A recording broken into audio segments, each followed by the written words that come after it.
ꯑꯍꯥꯟꯕꯗ ꯃꯄꯨ ꯏꯕꯨꯡꯉꯣ ꯂꯥꯏꯅꯤꯡꯊꯧ ꯑꯣꯏꯔꯤꯕ ꯏꯄꯥ ꯏꯁꯣꯔꯕꯨ ꯍꯥꯏꯅꯤꯡꯉꯥꯏ ꯂꯩꯇꯅ ꯊꯥꯒꯠꯆꯔꯤ ꯃꯔꯝꯗꯤ ꯃꯍꯥꯛꯀꯤ ꯊꯧꯖꯥꯜꯗꯒꯤ ꯑꯩꯈꯣꯏꯅ ꯄꯔꯤꯡ ꯅꯥꯏꯅ ꯃꯊꯪ ꯃꯅꯥꯎ ꯅꯥꯏꯅ ꯆꯠꯊꯔꯛꯂꯤꯕ ꯕꯥꯏꯕꯜ ꯅꯩꯅꯕꯒꯤ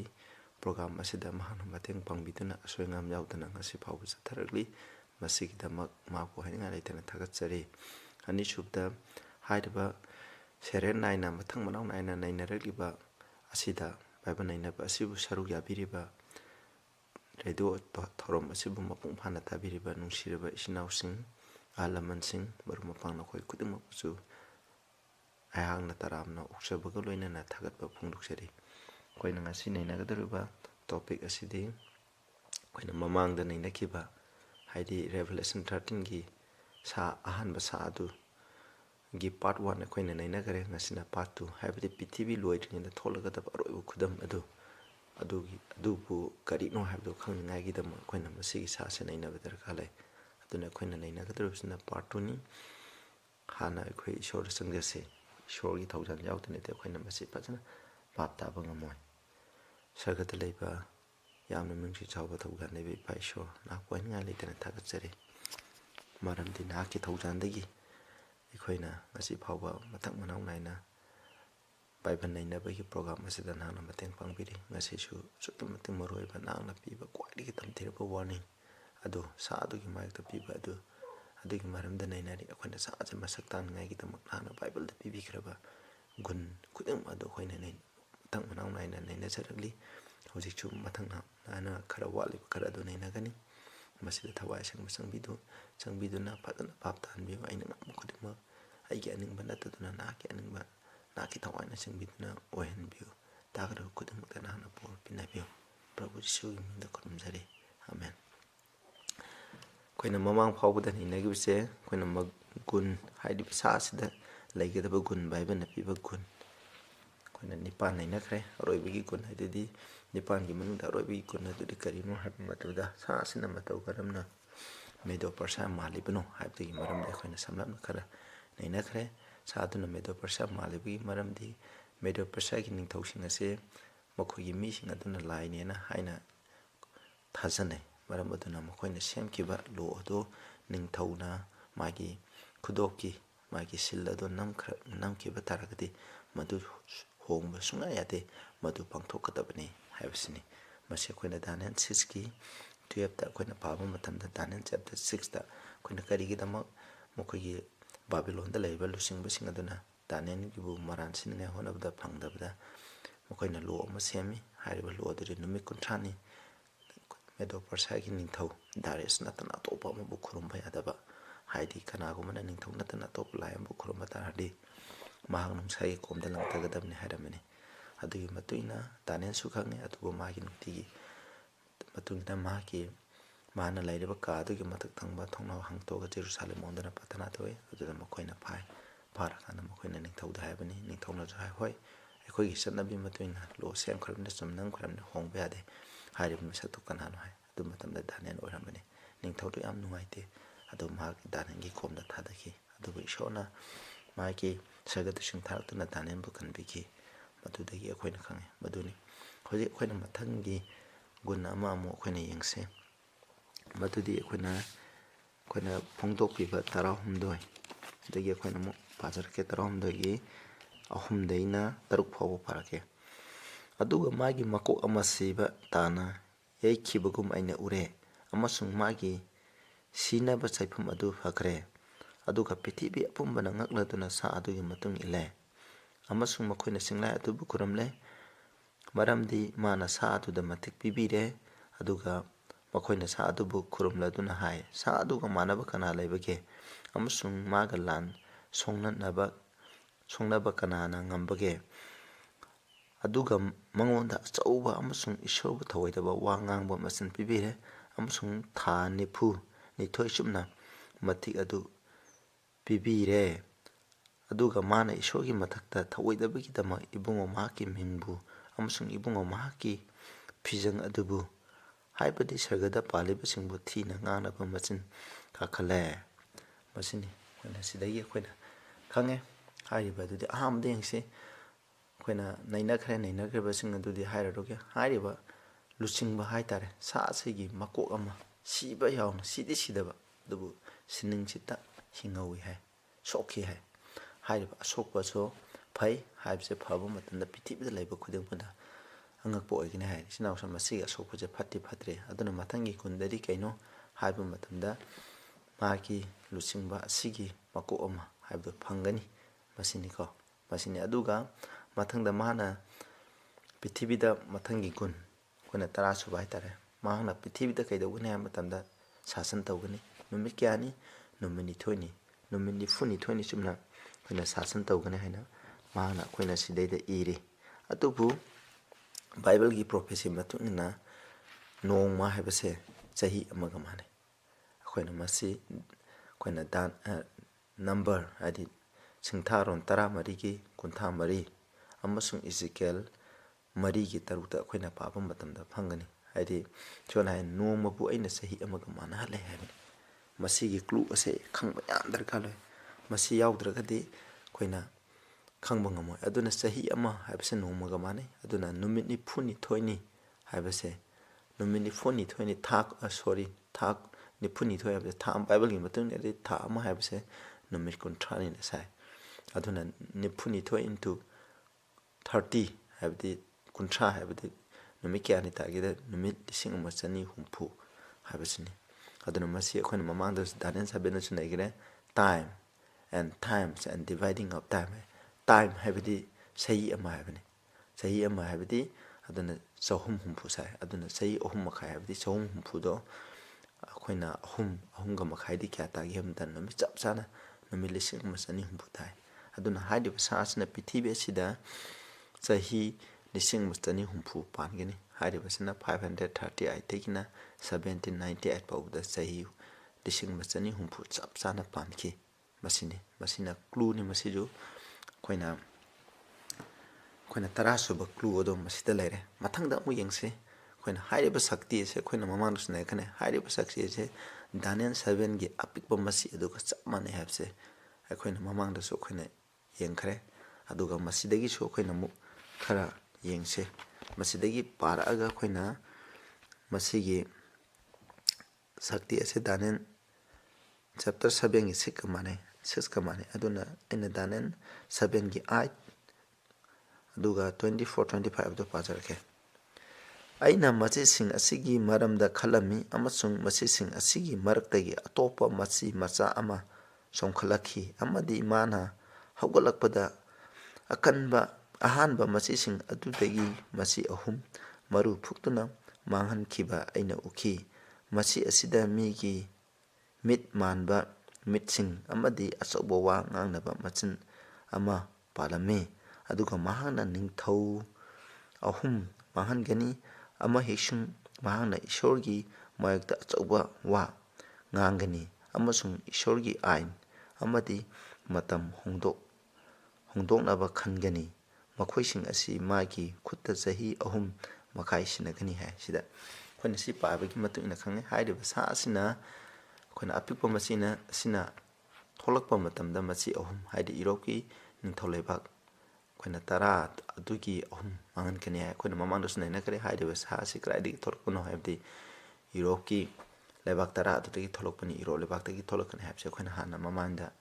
ꯑꯃꯨꯛ ꯅꯩꯅꯈ꯭ꯔꯦ ꯑꯗꯨꯅ ꯁꯤ ꯗꯥꯅꯤꯑꯦꯜ 7ꯒꯤ 8-24-25ꯗꯒꯤ ꯑꯃꯨꯛ ꯑꯩꯈꯣꯏꯅ ꯃꯁꯤ ꯈꯪꯉꯦ ꯑꯗꯨꯒ ꯀꯩꯗꯧꯒꯦ ꯍꯥꯏꯕ ꯃꯇꯝꯗ ꯃꯁꯤꯅ ꯏꯁꯣꯔꯒꯤ ꯃꯔꯛꯇ ꯑꯆꯧꯕ ꯋꯥ ꯉꯥꯡꯉꯤ ꯍꯥꯏꯅ ꯕ꯭ꯂꯥꯁꯐꯦꯃꯤ ꯍꯥꯏꯕꯅꯤ ꯉꯁꯥꯏꯒꯤ ꯑꯩꯈꯣꯏꯅ ꯁꯤꯗꯁꯨ ꯑꯩꯈꯣꯏꯅ ꯔꯦꯚꯦꯂꯦꯁꯟ 13ꯒꯤ ꯑꯩꯈꯣꯏꯅ ꯍꯧꯖꯤꯛ ꯃꯃꯥꯡꯗ ꯄꯥꯈꯤꯕ ꯚꯔꯁ ꯑꯩꯈꯣꯏꯅ 3ꯗꯒꯤꯅ 6 ꯐꯥꯎ ꯄꯥꯈꯤꯕꯗ ꯈꯪꯉꯦ ꯃꯥꯁꯨ ꯏꯁꯣꯔꯒꯤ ꯃꯔꯛꯇ ꯊꯤꯅ ꯉꯥꯡꯕꯒꯤ ꯋꯥ ꯂꯩ ꯍꯥꯏ ꯑꯗꯨꯅ ꯃꯁꯤ ꯑꯅꯤꯁꯤ ꯑꯗꯨꯝ ꯆꯥꯡꯗꯝꯅꯕ ꯃꯇꯝꯗ ꯌꯥꯏ ꯃꯁꯤ ꯃꯤꯒꯤ ꯃꯃꯤꯠ ꯄꯥꯜꯂꯦ ꯍꯥꯏ ꯃꯥꯒꯤ ꯂꯨꯆꯤꯡꯕꯗꯣ ꯃꯤ ꯑꯃ ꯍꯥꯏ ꯃꯆꯤ ꯃꯆꯥꯁꯦ ꯑꯗꯨꯅ ꯍꯥꯏꯔꯤꯕ 13ꯒꯤ ꯑꯁꯤꯁꯨ ꯆꯞ ꯃꯥꯟꯅꯩ ꯑꯗꯨꯅ ꯃꯍꯥꯛꯅ ꯍꯥꯏꯗꯤ ꯑꯄꯤꯛꯄ ꯃꯆꯤ ꯃꯆꯥ ꯑꯁꯤꯅ ꯆꯍꯤ 3.5 ꯄꯥꯜꯂꯦ ꯍꯥꯏ ꯇꯥꯏꯝ ꯍꯥꯏꯕꯅꯤ ꯍꯥꯏꯔꯤꯕ ꯇꯥꯏꯝꯁꯦ ꯑꯩꯈꯣꯏꯅ ꯔꯦꯚꯦꯂꯦꯁꯟ 12ꯗꯁꯨ ꯄꯥꯕ ꯃꯇꯝꯗ ꯃꯁꯤ ꯊꯦꯡꯅꯒꯅꯤ ꯃꯁꯤ ꯅꯨꯃꯤꯠ 92ꯒ ꯆꯞ ꯃꯥꯟꯅꯩ ꯑꯗꯨꯅ ꯍꯥꯏꯔꯤꯕ ꯑꯄꯤꯛꯄ ꯃꯆꯤ ꯑꯃꯁꯨꯡ ꯑꯩꯈꯣꯏꯅ ꯗꯥꯅꯤꯑꯦꯜ ꯆꯦꯞꯇꯔ 7ꯒꯤ ꯑꯄꯤꯛꯄ ꯃꯆꯤ ꯑꯃꯁꯨꯡ ꯔꯦꯚꯦꯂꯦꯁꯟ ꯐꯣꯡꯗꯣꯛꯄꯤꯕꯒꯤ ꯑꯍꯥꯟꯕ ꯁꯥ ꯑꯁꯤꯒ ꯃꯈꯣꯏꯅꯤꯁꯦ ꯆꯞ ꯃꯥꯟꯅꯔꯦ ꯑꯃꯠꯇꯅꯤ ꯑꯗꯨꯅ ꯑꯩꯈꯣꯏꯅ ꯃꯊꯪꯒꯤ ꯀ꯭ꯂꯨ ꯑꯗꯨ ꯌꯦꯡꯁꯤ ꯑꯗꯨ ꯑꯗꯨꯗꯤ ꯃꯊꯪꯒꯤ ꯀ꯭ꯂꯨ ꯑꯗꯨꯗꯤ ꯀꯔꯤꯅꯣ ꯍꯥꯏꯀꯥꯟꯗ ꯃꯁꯤꯅ ꯏꯁꯣꯔꯒꯤ ꯂꯣꯕ ꯍꯣꯡꯗꯣꯛꯏ ꯃꯔꯨꯑꯣꯏꯅ ꯏꯁꯣꯔꯒꯤ ꯁꯕꯥꯠ ꯅꯨꯃꯤꯠꯁꯦ 8ꯁꯨꯕ ꯅꯨꯃꯤꯠꯇꯒꯤ ꯑꯍꯥꯟꯕ ꯅꯨꯃꯤꯠꯇ ꯍꯣꯡꯗꯣꯛꯈꯤꯕ ꯁꯛꯇꯤꯅꯤ ꯏꯆꯤꯟꯅꯥꯎꯁꯦ ꯃꯁꯤꯅ ꯄꯣꯏꯟ ꯑꯩꯈꯣꯏꯅ ꯀꯌꯥꯅꯣ ꯍꯥꯏꯀꯥꯟꯗ ꯄꯣꯏꯟ 13ꯁꯨꯕ ꯄꯣꯏꯟ ꯑꯗꯨꯅꯤ ꯃꯥꯒꯤ ꯒꯨꯟ ꯍꯥꯏꯔꯤꯕ ꯁꯛꯇꯤ ꯑꯁꯤ ꯀꯔꯤꯅꯣ ꯍꯥꯏꯕ ꯃꯇꯝꯗ ꯏꯁꯣꯔꯒꯤ ꯁꯕꯥꯠ ꯀꯃꯥꯟꯃꯦꯟꯕꯨ ꯍꯣꯡꯗꯣꯛꯄ ꯑꯗꯨꯒ ꯏꯁꯣꯔꯒꯤ ꯌꯥꯊꯪ ꯇꯔꯥꯕꯨꯁꯨ ꯍꯣꯡꯗꯣꯛꯄ ꯑꯗꯨꯒꯨꯝꯕ ꯆꯔꯆꯅꯤ ꯃꯁꯤ ꯑꯩꯈꯣꯏꯅ ꯃꯨꯟꯅ ꯑꯩꯈꯣꯏꯅ ꯈꯪꯒꯗꯕꯅꯤ ꯑꯗꯨꯒ 10 ꯀꯃꯥꯟꯃꯦꯟ ꯑꯁꯦ ꯃꯁꯤꯕꯨ ꯍꯣꯡꯗꯣꯛꯄ 10 ꯀꯃꯥꯟꯃꯦꯟ ꯑꯁꯦ ꯑꯩꯈꯣꯏꯅ ꯑꯅꯤꯁꯨꯕ ꯌꯥꯊꯪ ꯂꯥꯏꯃꯨꯇꯤ ꯂꯥꯠꯄ ꯌꯥꯗꯦ ꯍꯥꯏꯕꯗꯣ ꯑꯗꯨꯕꯨ ꯂꯧꯊꯣꯛꯑꯒ 10ꯁꯨꯕ ꯌꯥꯊꯪ ꯑꯗꯨꯕꯨꯅ ꯑꯅꯤ ꯊꯣꯛꯅ ꯈꯥꯏꯗꯣꯛꯑꯒ 10ꯗꯤ ꯁꯨꯍꯟꯕ ꯑꯗꯨꯒꯨꯝ ꯁꯨꯃꯥꯏꯅ ꯍꯥꯏꯔꯤꯕ ꯁꯥ ꯑꯁꯤꯅ ꯍꯣꯡꯗꯣꯛꯈꯤ ꯑꯗꯨꯒ ꯏꯁꯣꯔꯒꯤ ꯄꯣꯊꯥꯕ ꯅꯨꯃꯤꯠ ꯑꯁꯤꯁꯨ 9ꯁꯨꯕ ꯍꯥꯏꯗꯤ ꯊꯥꯡꯖ ꯅꯨꯃꯤꯠꯇꯒꯤ ꯑꯍꯥꯟꯕ ꯆꯌꯣꯜꯒꯤ ꯑꯍꯥꯟꯕ ꯅꯨꯃꯤꯠ ꯍꯥꯏꯕꯗꯤ ꯅꯣꯡꯃꯥꯏꯖꯤꯡ ꯅꯨꯃꯤꯠꯇ ꯍꯣꯡꯗꯣꯛꯈꯤ ꯍꯥꯏꯔꯤꯕ ꯑꯗꯨꯅ ꯃꯁꯤꯒꯤ ꯁꯥꯁꯤꯅꯤ ꯑꯗꯨꯒ ꯃꯊꯪꯗ ꯑꯃꯨꯛ ꯌꯦꯡꯁꯤ ꯍꯥꯏꯔꯤꯕ ꯁꯛꯇꯤ ꯑꯁꯤ ꯑꯃꯨꯛ ꯔꯦꯚꯦꯂꯦꯁꯟ ꯑꯩꯈꯣꯏꯅ 13ꯗ ꯑꯃꯨꯛ ꯐꯪꯉꯦ ꯔꯦꯚꯦꯂꯦꯁꯟ 13ꯒꯤ 1-5ꯗ ꯑꯩꯈꯣꯏꯅ ꯁꯥ ꯑꯃꯃꯨꯛ ꯐꯪꯉꯦ ꯍꯥꯏꯔꯤꯕ ꯁꯥ ꯑꯗꯨ ꯑꯩꯈꯣꯏꯅ ꯑꯃꯨꯛ ꯌꯦꯡꯁꯤ ꯃꯁꯤꯒꯤ ꯁꯥ ꯑꯗꯨꯒ ꯍꯥꯏꯔꯤꯕ ꯑꯁꯤꯒ ꯆꯞ ꯃꯥꯟꯅꯩ ꯁꯛꯇꯤ ꯑꯁꯦ ꯆꯞ ꯃꯥꯟꯅꯩ ꯃꯗꯨꯗꯤ ꯑꯩꯅ ꯑꯃꯨꯛ ꯄꯥꯔꯛꯀꯦ 1ꯗꯩꯅ 5 ꯐꯥꯎꯕ ꯑꯗꯨꯅ ꯃꯅꯤꯄꯨꯔꯗ ꯄꯥꯔꯛꯀꯦ ꯑꯃꯁꯨꯡ ꯇꯦꯡꯒꯣ 8 ꯂꯩꯕ ꯁꯒꯗꯨ 8 ꯑꯗꯨꯒꯤ ꯑꯃꯅ ꯂꯥꯛꯂꯒ ꯑꯩꯉꯣꯟꯗ ꯉꯥꯡꯂꯗꯨꯅ ꯍꯥꯏ ꯑꯁꯤꯗ ꯂꯥꯛꯎ ꯑꯆꯧꯕꯤ ꯑꯣꯛꯇꯕꯤ ꯏꯁꯤꯡ ꯃꯌꯥꯝꯒꯤ ꯃꯊꯛꯇ ꯐꯝꯂꯤꯕꯤ ꯑꯗꯨꯕꯨ ꯋꯥꯌꯦꯟꯕ ꯑꯩꯅ ꯅꯉꯣꯟꯗ ꯎꯍꯟꯒꯦ ꯃꯥꯒ ꯄ꯭ꯔꯤꯊꯤꯕꯤꯒꯤ ꯅꯤꯡꯊꯧꯁꯤꯡꯒ ꯃꯔꯨꯝꯕꯤ ꯊꯕꯛ ꯇꯧꯃꯤꯟꯅꯔꯦ ꯑꯃꯁꯨꯡ ꯄ꯭ꯔꯤꯊꯤꯕꯤꯗ ꯄꯥꯜꯂꯤꯕꯁꯤꯡꯕꯨ ꯃꯥꯒꯤ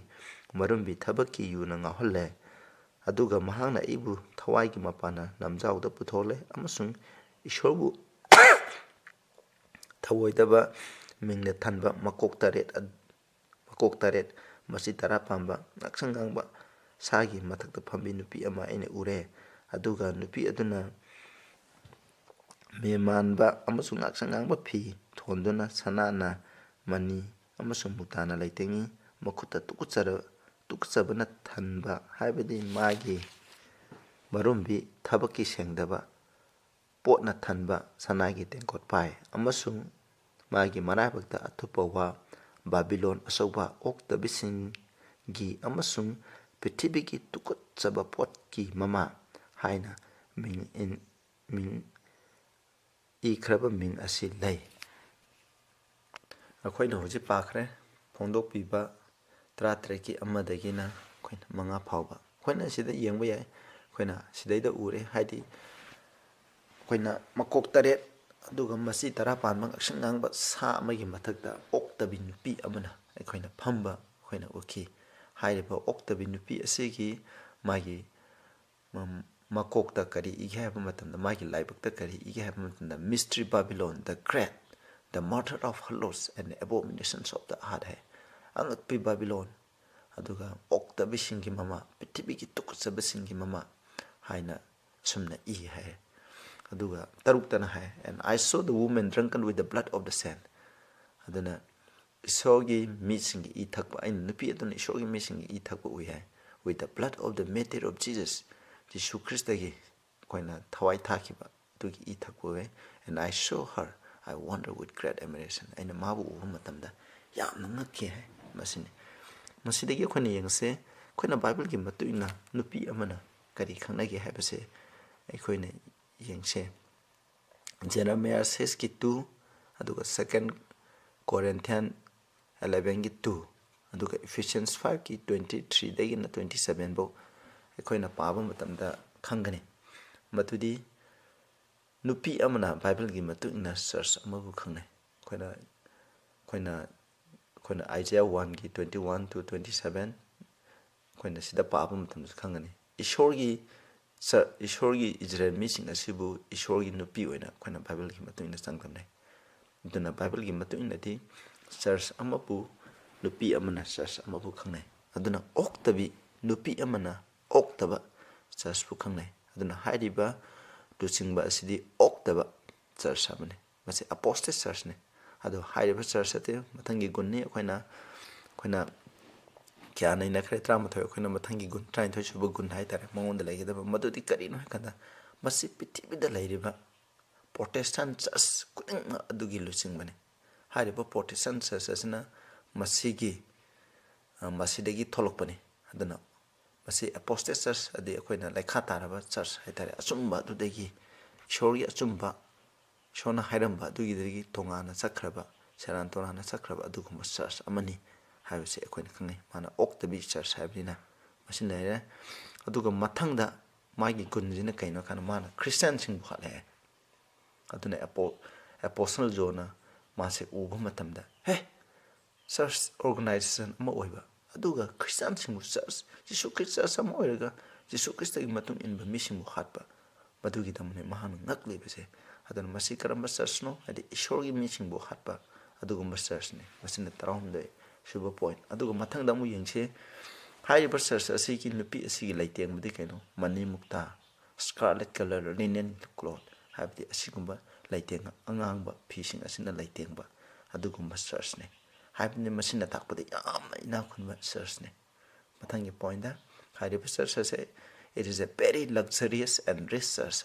habni bible na hai ba church pazana make chena tai masini aduga oiba clue do khoina ambu jengse khoina second Thessalonians 2 gi 3-4 ai paraki English ta parake let no man deceive you by any means karigumba upai ama tawduna mina na khoiba namthak ta honganu for that they shall not come except there come a falling away first aduna like taba dharma gi oiba like taba numin ado lak trina idi haide ba numin ado la oi that man of sin be revealed the son of perdition oktabiki masanupa aduga paapki mi ado phongdok tri phawa ishorgi numit ado lakloi haina verse 3 da hari mari da mo khoyengche khoina ai pazarake and who was opposed and exalted himself above all that is called God or that is worship khoina khurumne ba ishor asigi mathakta mahangna asigi mayakta laigini amasung aduga mahang masama adugumba ishorgumna mahakse wangkhatsagni thau exalted habni masama ku adugumna wangkhatsagni so that kai gidamak tan haide ma ishorgi mayakta lairiba adu mahak ishorgumna matik magun laije haijaripse karigino haibamdana he as God seated in the temple of God showing himself that he is God mana ishorgi laisangda phamduna mahak ishorni haina utkani haise odana isnaw sambasida hare koin mamangda supangkhare hairiba sa asigi lusingba asina ishorgi churchta mahak ishorni haina phamgani mabu khurumu ana haigni haibasina masina aroi bagi koina clue aduni isnaw sa koina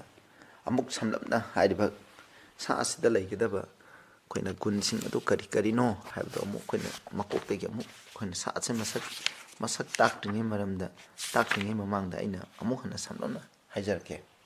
koina samlamna amuk ningsinjarke hairiba sa asin kaino hakana pithibida pamba political sakti amani anum samjalage aduga masi rajniti go eba sakti amasuni kaun koina dharma gi amasung koina rajniti gi oiba adugumba sakti amani political power amani haibse koina khange adu mathangda magi seat adugu magi angamba sakti punamase phamba haibse kanada gi phangni habnta rom na monda pibani rom de ki masi phanghobani haibse ne koina adegi mathangda mahana pithibida sahi lising amgasani humpu habdi 538 tekina 1798 phau ki matam ase mahana pithibida panki adugi matungda habdi 1798 da hairiba sa asina ki lusingba magi makok amabu mana sibanana sai phu phangki delhi wun hai english study delhi wun ama phangki masine aduga mathangda khoina yengsi hairiba sa asina ishorgi ain yathang tarabu hongtoi maruina koina mari shuba yathang hadi tarin shuba namta ishor khurangwadeni haibi yathang ase mahangna ahanba numit sayoni ahanba numit nam haijin numita on thoi aduga mathangda mu yase hairiba asigi sa asigi lusingba aduna mahak ishorni aduna ishorni haije amasung misina kokpi bangamba ꯐꯥꯕꯗꯣ ꯃꯍꯥꯛꯅ ꯀꯣꯛꯄꯤ ꯍꯥꯏ ꯃꯁꯤꯅ ꯕ꯭ꯂꯥꯁꯐꯦꯃꯤ ꯍꯥꯏꯕꯗꯨꯅꯤ ꯍꯥꯏꯔꯤꯕ ꯂꯨꯆꯤꯡꯕ ꯑꯁꯤꯅ ꯂꯩ ꯃꯊꯪꯗ ꯃꯁꯤ ꯀꯩꯅꯣ ꯍꯥꯏꯔꯀꯥꯟꯗ ꯄ꯭ꯔꯤꯊꯤꯕꯤꯗ ꯂꯩꯔꯤꯕ ꯅꯣꯡꯃꯥꯏꯖꯤꯡ ꯅꯤꯡꯂꯤꯕ ꯆꯔꯆꯁꯤꯡ ꯑꯁꯤꯒꯤ ꯃꯃꯥꯅꯤ ꯃꯁꯤꯗꯒꯤ ꯃꯍꯥꯛ ꯑꯁꯤ ꯊꯣꯛꯂꯛꯄꯅꯤ ꯄ꯭ꯔꯣꯇꯦꯁꯇꯥꯟ ꯆꯔꯆꯁꯤꯡ ꯑꯁꯤꯒꯤ ꯃꯃꯥꯅꯤ ꯑꯗꯨꯅ ꯄ꯭ꯔꯣꯇꯦꯁꯇꯥꯟ ꯆꯔꯆꯅ ꯃꯁꯤꯗꯒꯤ ꯊꯣꯛꯂꯛꯄꯅꯤ ꯍꯥꯏꯕꯁꯤꯅꯤ ꯃꯊꯪꯗ ꯃꯍꯥꯛꯅ ꯏꯁꯣꯔꯒꯤ ꯃꯤꯁꯤꯡꯕꯨ ꯍꯥꯠꯂꯤ ꯈ꯭ꯔꯤꯁꯇꯤꯌꯥꯟꯁꯤꯡꯕꯨ ꯍꯥꯠꯂꯤ ꯃꯁꯤꯅ ꯅꯝꯕꯔ ꯑꯗꯒꯤ ꯃꯊꯪꯗ ꯃꯁꯤ ꯀꯩꯗꯧꯒꯦ ꯍꯥꯏꯕ ꯃꯇꯝꯗ ꯄ꯭ꯔꯤꯊꯤꯕꯤꯒꯤ ꯃꯐꯝ ꯁꯤꯟꯕ ꯊꯨꯡꯅ ꯂꯩꯕ ꯑꯗꯨꯒꯨꯝꯕ ꯁꯛꯇꯤ ꯑꯃꯅꯤ ꯑꯗꯨꯒ ꯑꯔꯣꯏꯕ ꯀ꯭ꯂꯨꯗ ꯑꯩꯈꯣꯏꯅ ꯉꯁꯥꯏ ꯄꯥꯍꯧꯗꯦ ꯑꯩꯈꯣꯏꯅ ꯔꯦꯚꯦꯂꯦꯁꯟ ꯐꯣꯡꯗꯣꯛꯄꯤꯕ ꯑꯩꯈꯣꯏꯅ 19:19 ꯑꯩ ꯄꯥꯒꯦ ꯑꯗꯨꯒ ꯃꯗꯨ ꯍꯥꯏꯔꯛꯀꯦ ꯃꯁꯤꯗ ꯑꯁꯤꯗ ꯂꯧꯁꯤꯡ ꯂꯩ ꯑꯈꯪꯕ ꯂꯩꯕ ꯃꯍꯥꯛ ꯑꯗꯨꯅ ꯁꯥ ꯑꯗꯨꯒꯤ ꯃꯁꯤꯡ ꯊꯤꯁꯅꯨ ꯃꯔꯝꯗꯤ ꯃꯗꯨ ꯃꯤ ꯑꯃꯒꯤ ꯃꯁꯤꯡꯅꯤ ꯑꯗꯨꯒ ꯃꯥꯒꯤ ꯃꯁꯤꯡꯗꯤ 663ꯅꯤ ꯑꯗꯨꯅ ꯍꯥꯏꯔꯤꯕ ꯁꯥ ꯑꯁꯤ ꯀꯩꯅꯣ ꯍꯥꯏꯕ ꯃꯇꯝꯗ ꯃꯁꯤꯒꯤ ꯃꯤ ꯑꯃꯒꯤ ꯃꯃꯤꯡ ꯂꯩ ꯑꯗꯨ ꯍꯥꯏꯔꯤꯕ ꯃꯃꯤꯡꯁꯤꯡ ꯑꯗꯨ ꯃꯁꯤꯡ ꯊꯤꯕ ꯃꯇꯝꯗ 666 ꯂꯩ ꯍꯥꯏꯕꯅꯤ ꯃꯁꯤꯅ ꯑꯔꯣꯏꯕꯒꯤ ꯀ꯭ꯂꯨꯅꯤ ꯏꯆꯤꯟꯅꯥꯎꯆꯥ ꯑꯗꯨꯅ ꯍꯥꯏꯔꯤꯕ ꯄꯨꯝꯅꯃꯛ ꯑꯁꯤꯕꯨ ꯑꯩꯈꯣꯏꯅ ꯕꯥꯏꯕꯜꯅ ꯄꯤꯔꯤꯕ ꯒꯨꯟ ꯄꯨꯝꯅꯃꯛ ꯑꯁꯤꯕꯨ ꯁꯨꯅ ꯂꯩꯕ ꯑꯗꯨꯒꯨꯝꯕ ꯆꯔꯆ ꯑꯣꯔꯒꯅꯥꯏꯖꯦꯁꯟ ꯃꯥꯗꯔ ꯆꯔꯆ ꯑꯗꯨꯗꯤ ꯀꯅꯥꯅꯣ ꯍꯥꯏꯕ ꯃꯇꯝꯗ ꯏꯆꯤꯟꯅꯥꯎꯆꯥ ꯑꯩꯈꯣꯏꯅ ꯔꯤꯐꯣꯔꯃꯔꯁꯤꯡꯒꯤ ꯃꯇꯝꯗ ꯑꯩꯈꯣꯏꯅ ꯀꯩꯗꯧꯒꯦ ꯍꯥꯏꯕ ꯃꯇꯝꯗ ꯃꯥꯔꯇꯤꯟ ꯂꯨꯊꯔ ꯖꯣꯟ ꯍꯨꯁ ꯖꯦꯔꯣꯝ ꯀꯥꯜꯚꯤꯟ ꯍꯥꯏꯔꯤꯕ ꯃꯈꯣꯏꯁꯤꯡ ꯑꯁꯤꯅ ꯋꯤꯁꯂꯤ ꯃꯈꯣꯏꯁꯤꯡ ꯑꯁꯤꯅ ꯃꯁꯤꯒꯤ ꯁꯥ ꯑꯁꯤ ꯀꯅꯥꯅꯣ ꯍꯥꯏꯕ ꯃꯇꯝꯗ ꯔꯣꯃꯥꯟ ꯀꯦꯊꯣꯂꯤꯛ ꯆꯔꯆꯅꯤ ꯍꯥꯏꯕꯁꯦ ꯐꯖꯅ ꯍꯥꯏꯕꯤꯔꯝꯃꯤ ꯏꯆꯤꯟꯅꯥꯎꯆꯥ ꯄꯨꯝꯅꯃꯛ ꯀ꯭ꯔꯦꯃꯔ ꯇꯦꯟꯗꯂꯦꯟ ꯂꯦꯇꯤꯃꯔ ꯔꯤꯗꯂꯤ ꯑꯗꯩ ꯂꯨꯊꯔ ꯀꯥꯜꯚꯤꯟ ꯖꯤꯡꯒꯂꯤ ꯃꯦꯂꯥꯟꯊꯣꯟ ꯍꯥꯏꯔꯤꯕ ꯃꯈꯣꯏꯁꯤꯡ ꯑꯁꯤꯅ ꯖꯣꯟ ꯒꯤꯜ ꯍꯥꯏꯔꯤꯕꯁꯤꯡ ꯑꯁꯤꯅ ꯀꯩꯗꯧꯒꯦ ꯍꯥꯏꯕ ꯃꯇꯝꯗ ꯍꯥꯏꯔꯤꯕ ꯃꯁꯤꯒꯤ ꯁꯥ ꯑꯁꯦ ꯑꯄꯤꯛꯄ ꯃꯁꯤꯒꯤ ꯑꯦꯟꯇꯤꯈ꯭ꯔꯥꯏꯁ ꯄꯋꯥꯔ ꯑꯁꯦ ꯃꯁꯤ ꯀꯅꯥꯅꯣ ꯔꯣꯃꯥꯟ ꯀꯦꯊꯣꯂꯤꯛ ꯆꯔꯆꯅꯦꯅ ꯍꯥꯏꯔꯝꯃꯤ ꯏꯆꯤꯟꯅꯥꯎꯆꯥ ꯑꯩꯅ ꯃꯁꯤ ꯕꯥꯏꯕꯜꯅ ꯍꯥꯏꯕꯤꯒꯦ ꯍꯥꯏꯕꯅꯤ ꯑꯗꯨꯅ ꯃꯁꯤꯗ ꯍꯥꯏꯔꯤꯕꯁꯤ ꯃꯁꯤꯗ ꯂꯩꯖꯔꯤꯕ ꯆꯔꯆ ꯑꯁꯤꯗ ꯁꯔꯨꯛ ꯌꯥꯔꯤꯕ ꯅꯨꯡꯁꯤꯔꯕ ꯈꯪꯗꯗꯨꯅ ꯏꯜꯂꯤꯕ ꯏꯆꯤꯟꯅꯥꯎꯁꯤꯡ ꯑꯗꯨꯒꯤ ꯃꯔꯝꯗ ꯉꯥꯡꯕ ꯅꯠꯇꯦ ꯍꯥꯏꯔꯤꯕ ꯆꯔꯆ ꯑꯁꯤꯒꯤ ꯇꯥꯛꯄꯤ ꯇꯝꯕꯤꯕ ꯕꯥꯏꯕꯜꯒꯤ ꯑꯣꯟꯅ ꯇꯩꯅꯕꯗ ꯇꯥꯛꯄꯤ ꯇꯝꯕꯤꯕ ꯃꯍꯥꯛꯀꯤ ꯌꯥꯊꯪꯁꯤꯡ ꯃꯍꯥꯛꯅ ꯁꯦꯝꯕ ꯏꯟꯁꯇꯤꯇ꯭ꯌꯨꯁꯟꯁꯤꯡ ꯄꯨꯝꯅꯃꯛ ꯑꯗꯨꯒꯤ ꯃꯥꯌꯣꯛꯇ ꯕꯥꯏꯕꯜꯅ ꯍꯥꯏꯔꯤꯕꯅꯤ ꯏꯆꯤꯟꯅꯥꯎꯆꯥ ꯑꯗꯨꯅ ꯃꯁꯤ ꯄꯟꯕꯒꯤꯗꯃꯛ ꯇꯥꯕꯤꯕ ꯃꯌꯥꯝꯅ ꯋꯥꯔꯧꯕꯤꯒꯅꯨ ꯑꯗꯨꯅ ꯑꯩꯈꯣꯏꯅ ꯌꯦꯡꯁꯦ ꯍꯥꯏꯔꯤꯕꯁꯦ ꯑꯩꯈꯣꯏꯅ Martin ꯂꯨꯊꯔꯅ The papacy is a general church by command of the Roman pontiff for the purpose of running down and destroying soul hai masidashu mana kana I know that the pope is antichrist and his seat is that of Satan Martin Luther masamona haibani masina aina khange pope haibsina antichrist ni aduna mahaki phambal mahaki phamthon singhasan asidi Satan masamak tagini haina mahangna asumna ibirami sinausa John Calvin nasu asumna hai we call the Roman pontiff antichrist hai aduna Roman gi pope asibu pontiff asibu khane antichrist nena man hai John Wesley nasu hai he is an emphatic sense the man of sin as he increased all manner of sin above all measure hai aduna John Wesley na hai ma as man of sin duni haina pap ki masanu pa duni haina asumna tai aduga John Knox na ju lakthoi that the pope should be recognized as the very antichrist haibse aduna pope asina masi antichrist na habi sinapsang aina habnate akoina reformers na su masi kanoro mana tawriba thabaksing magi takpi tambiriba mayam fattaba amotpa sanabi mayam ase takpigi matungina masi hariba antichrist power sidi kana no hakanda masi kana Roman Catholic Church ki pope hadi papacy mokoi system asibuni habse akoina hai sinawda masi akoina ma action khange adudi akoina masi gi maramda akoina sandona mu yingsi bible na haibigi matuina hariba sa sina matau masi sandona takpase akoina amu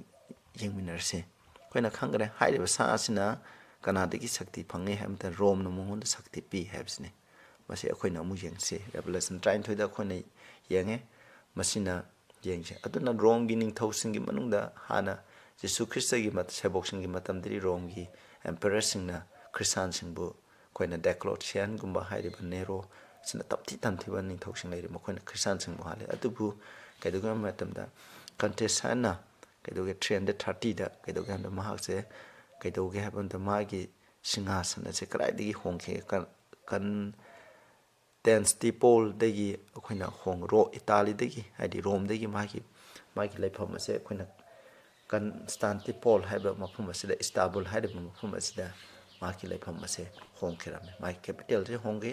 aduna maram odana akoina Vatican City hadi Rome da leiriba akoina magi sakti ase ma ningtamawe samai tawe aduga Constantine ningthawoire adu matamda ma Christian oike aduga mahangnasu akoina 321 da akoina kaidoge matamda aina ma semki maduri pitibda leiba khudingma adugo akoina nomajing numit khurumgadabani haibase haiba nomajing khurumgadabani haibagi ain semki samai tawdana churchta amot paje sampusalaki akoina jengsi akoina ngasai haikibing matuna papesina akoina blasphemy haibdi shogi mayakta thina ngangi hai shogi mayakta thina ngang haibse karino haibase akoina mu bible gi matuna bible degi hai makoina piramba lusing basing adugi matuna hairambagi matuna akoina yengse kamana blasphemy ngang bra haibse the Catholic Nation in July 1985 da asumna haide asigi matuna praga thou art priest forever, says the ordaining bishop. He is no longer a man, a sinful child of Adam. Marks mi ama oidre aduga Adam gi matuin ba papse mi ama oidre but an alter Christus, another Christ, have the Christa amani hako forever a priest of the Most High with power over the Almighty. Ngamba sakti adugi matakta sakti leiba adum khwaidigi ihang hamba pu purori ado matam kudamaki oire haina hai Pope naniko. And the Pope is not only the representative of Jesus Christ, Jesus Christ gi maki most representative oibatanatana, but he is Jesus Christ himself. Mahamang Jesus Christ hai hidden under the veil of flesh koina sadongi pada marum da leiba Jesus Christ masamang ni hena masi hai masi moina haibedigi matung ini aduga mo hairke God himself is obliged to abide by the judgment of his priests, either not to pardon or to pardon according as they refuse or give absolution. The sentence of the priests and God prescribed to it. Dignities and duties of the priest, volume 12, page 27. Masina habdi kaina kanda koina priest na mi obigi pap copy bangami aduga mana pap copy de haragadi madu copy de habdo maduni habdo masina asumna iduna leiri sinausa aduga mu koina yengse koina Pope the great encyclical letter of Pope Leo 13 da asumna hai letter June 28 1994 da we hold upon this earth the place of God Almighty hai koina pithibi da koina pithibi ingam ngamba ishorgi mafam adu koina pithibi asida kalli hana hai sinausa aduna haide basa asina kaidauge haiba matanda si bible na haibegi matuina masi chapchana haibadu koina hoji thungduloi mokoina blasphemy ngangi koina mamang du sakre basina koina 534 da koina kaiduke Justinian na koina Rome gi ningthau Justinian na Ostrogoth singbu maithiba pirba matungda Rome dagi tanthokraba matungda Pope asina Christian church kuding makilo singbani hai adu 530 aita mana Pope asina koina simaki koina papacy apsi linkat ki asidagi mathang mana pithibi asida mana sasan tawduna lakpani aduga mana sasan tawba matam asibu koina mamangda suana higre dark ages haina khane masida Bible pabe ade koina nan swai kare koina